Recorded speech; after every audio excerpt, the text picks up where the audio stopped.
Hi, I'm Chris Baber. Today I'm going to cook with M&S. It's my Sriracha Mayo prawn bao buns using Cook with M&S Sriracha Mayo. I've got some wonderful fresh M&S prawns going straight in.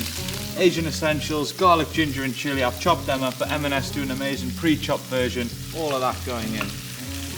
I'm going to talk about our key ingredient today, which is this Cook with M&S Sriracha Mayo. It's got that heat that we all love from Sriracha, but also the richness of one of my favourites, an M&S mayonnaise.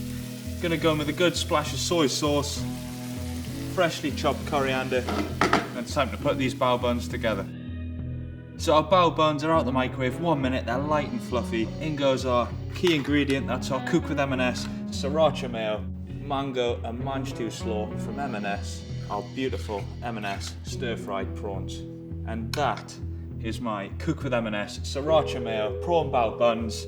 That's how I cook with M&S. Over to you.